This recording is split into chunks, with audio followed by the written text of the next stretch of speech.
ఈరోజు మనం రుచికరమైన నిప్పట్లు, కరకరలాడే నిప్పట్లు, దీన్నే పప్పు చెక్కలని కూడా అంటారు. ఇవి ఎలా చేసుకోవాలో చూద్దామండి. దీనికి కావాల్సిన పదార్థాలు చూద్దాం. వేరుశనగపప్పు 1 కప్పు, దాంతోపాటుగా సేమ్ మెజర్, మీరు వేరుశనగపప్పు ఎంత తీసుకున్నారో అంతే. వేయించిన శనగపప్పు అంటారు కదా, చాయ్ పప్పు అంటారు, ఇది కూడా 1 కప్పు తీసుకోండి. దీంతో పాటుగా ఏ కప్పుతో మీరు మెజర్ చేసుకున్నారో ఆ కప్పుతో బియ్యపిండి 4 కప్పులు బియ్యపిండి అండి. మామూలుగా మనం అంగడిలో దొరుకుతుంది కదండి బియ్యపిండి, నార్మల్ బియ్యపిండి తీసుకున్నాను. 4 కప్పులు అండి. 1 కప్పు శనగపప్పు, 1 కప్పు వేరుశనగపప్పు, తర్వాత ఈ కప్పుతోనే 4 కప్పుల బియ్యపిండిని తీసుకున్నాను. దీనిలో 1/4 కప్పు 1/4 కప్పు అండి, సేమ్ కప్తో 1/4 కప్పు మైదా పిండి కలుపుతున్నాను. దీంట్లో కొద్దిగా ఇవి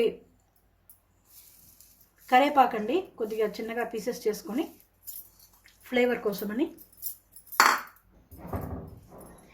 కరేపాకు వేసుకున్న తర్వాత దీంట్లో ఒక 2 స్పూన్లు నువ్వులను వేస్తున్నాను. తర్వాత 1 స్పూను జీలకర్ర, దాంతోపాటుగా దీనికి ఎంత ఉప్పు కావాలో చూసుకొని ఒక స్పూను, ఇంకా కొద్దిగా 1.5 స్పూన్ దాకా ఉప్పు వేసుకున్నానండి. దాంతోపాటు రుచికి మీకు ఎంత కావాలో చూసుకొని కారం కూడా వేసుకోండి. 1 స్పూన్ అంతే పడుతుంది.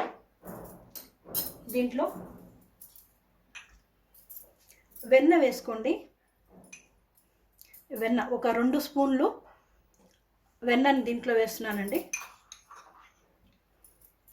2 స్పూన్లు, లేకపోతే ఒక పెద్ద టేబుల్ స్పూన్ వెన్నని దీంట్లో కలుపుకుందాం. దీంతో పాటుగా మనము ఈ వేరుశనగపప్పు, తర్వాత ఇవి శనగపప్పులు, వేరుశనగపప్పు ఈ 2 మిక్సీలో వేసుకోవాలండి. మిక్సీ వేసి దీన్ని మెత్తగా పిండిలా కాకుండా కచ్చా పచ్చగా కోర్సుగా వీటిని మిక్సీ పట్టుకోవాలి.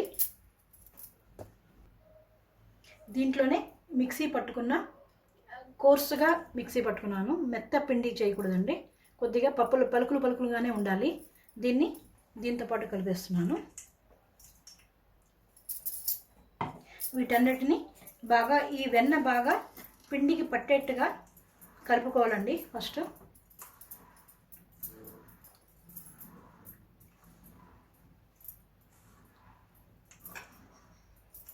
నీళ్లు వేసుకునే ముందు ఈ వెన్న బాగా పిండికి పట్టేట్టుగా, ఇట్లాగా బాగా పిండికి పట్టేట్టుగా బాగా చేసుకోవాలి, మిక్స్ చేసుకోవాలి.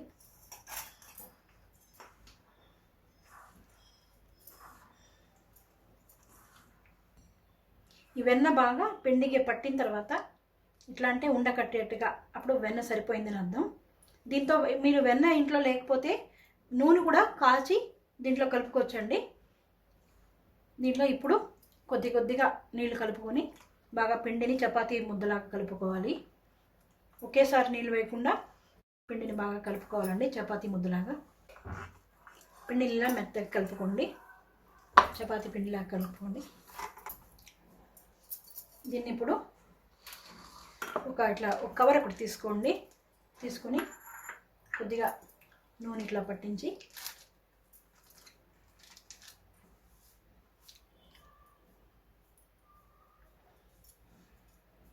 ఇట్లా చేత్తో తట్టుకోండి.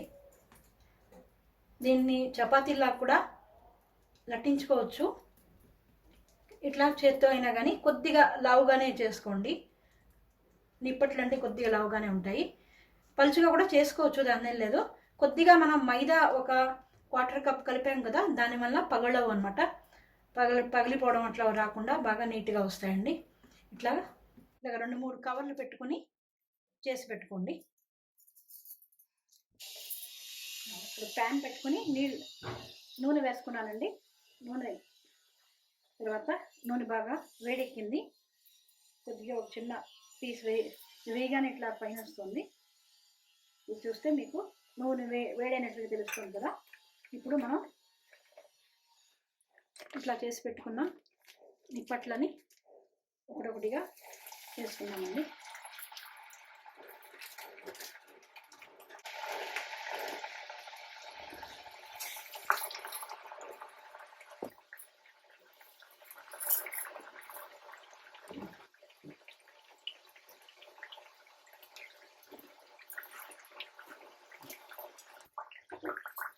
ఇట్లా సిమ్లో పెట్టుకుని వేయించుకోవాలండి. ఎర్రగా కాలేయి. వీటిని ఇప్పుడు తీసేస్తున్నాను. బియ్య పిండి వల్ల కొద్దిగా టైం పడుతుందండి, 2 to 3 minutes పడుతుంది. సో ఇట్లా ఎర్రగా కాలిన తర్వాత తీసి పెట్టుకోండి. ఇట్లాగే అన్నీ చేసి పెట్టుకోవాలి. చూడండి, సిమ్లో పెట్టుకుని బాగా ఎర్రగా ఇట్లా కాల్చుకోవాలి. కొద్దిగా టైం పడుతుంది, ఇది అన్నా కానీ కరకరలాడుతూ ఉంటుంది. చూడండి, ఈ కలర్ వచ్చిన తర్వాత తీసుకోవాలి. వీటికి ఎక్కువ నూనె పీల్చదండి, మనం ఈజీగా చేసుకోవచ్చు. డైటింగ్లో ఉన్న వాళ్ళు కూడా ఒకటి తింటే ఏం కాదు.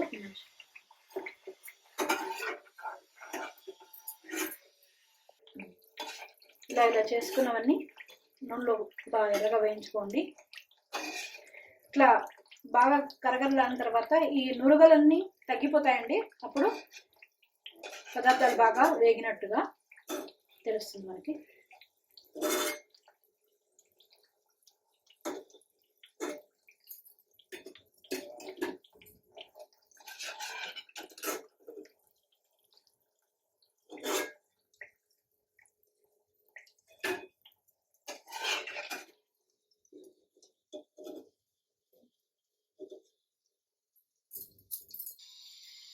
ఇలా అన్నీ నూనెలో వేయించుకున్న తర్వాత ఇలా కరకరలాడే నిప్పట్లో రెడీ అవుతాయండి. మీరు ట్రై చేయండి, ఎలా ఉందో కామెంట్ సెక్షన్లో ఇవ్వండి. Thank you.